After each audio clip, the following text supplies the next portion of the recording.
So when it comes to flying, we can all agree that St. Quentin Scar is AA friendly. Now, I think there's 10 or maybe even 12 AAs on this map. It's just way too many to count. And then you can also have a couple of AA artillery trucks that if you want to have AA overload on this map, you could do that. But a couple of weeks back, I got a message from a guy saying, I know you like your flying, I know you like to sort of use the vehicles and stuff like that. Could you try and go a match without dying on St. Quentin Scar in a plane? Now, St. Quentin Scar is just one of those maps where there's an AA around every corner.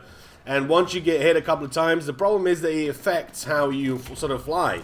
It can't really do anything, and maybe I can try and get away from the damage, but once I take a few sort of shots on the nose, I'm going to nosedive and I'm going to crash. I might bail out of it and still save sort of my life then, but still as a pilot, you're not going to have the best guns. I mean, you can either have a shotgun or you can have a pistol of some sort from the ones that are available in the sort of pilot class, but you're not really going to be that competitive when it comes down to sort of facing medics and facing assaults and things like that. So I thought, why not just take this challenge head on? I mean, I've tried using the attack plane. Obviously, the attack plane is going to be a lot better. I can do a bit more damage on the ground. I can sort of help out a little bit more with the vehicles and things like that. But it's just the problem with the attack plane is just too slow.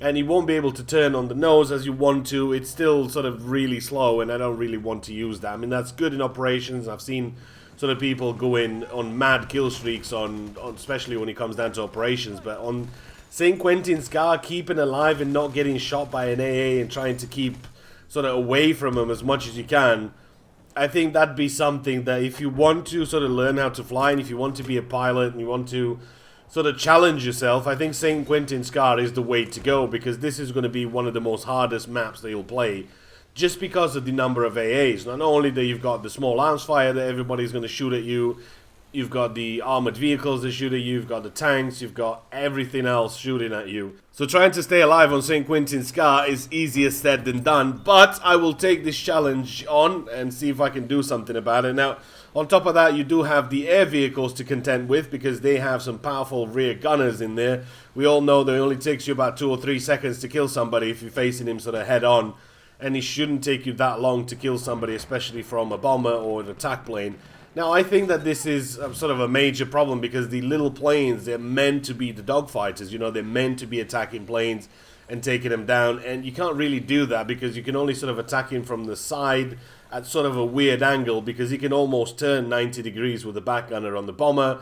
And he can turn basically 360 with a gunner on the attack plane. So you can't really attack him from any angle. I think the only thing you can sort of do is attack him from above or below, but it has to be sort of weird angles, and you can still sort of shoot through your own plane, which doesn't really make any sense, but it's kind of, yeah, it's a no-no. So a lot of the good pilots out there, one of the reasons why they don't really enjoy the sort of flying and things like that, because dogfighting is kind of stupid. It doesn't really work, and you simply don't have a chance versus an AA, you simply don't have a chance versus a rear gunner.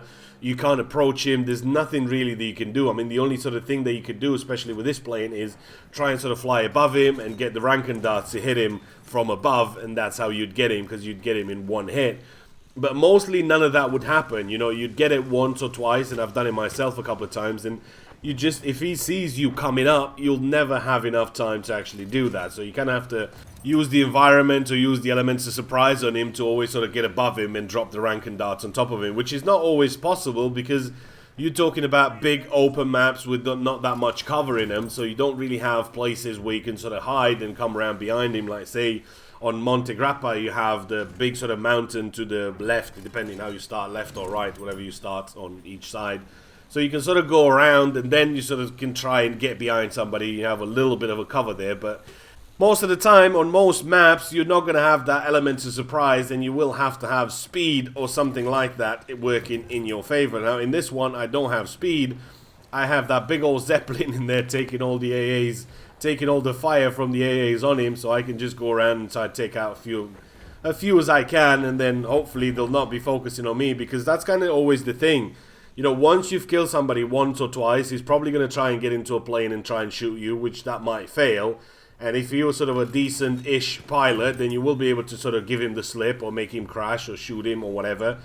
But if you've killed him for the third time, or he failed or whatever, he's only going to get mad and he's just going to go and sit on an AA.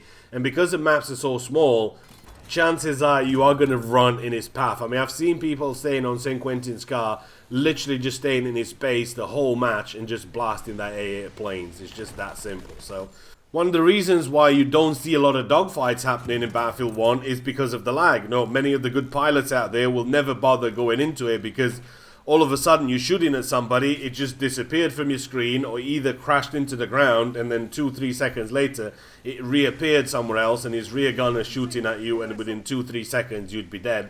So a lot of the times, a lot of the pilots will avoid somebody that's sort of flown before and he sort of knows his way around it, will not actually even bother to go after other planes just because of that rear gunner being too OP on both of the planes, and at the same time it's just the lag, and you can't have a dogfight if you don't have any sort of incentive for you to dogfight somebody. You know, it has to be sort of a skill thing there. You have to be finding ways how to get behind somebody, and that's kind of the fun of it, and that's what it was in Battlefield 3, in Battlefield 4, whatever.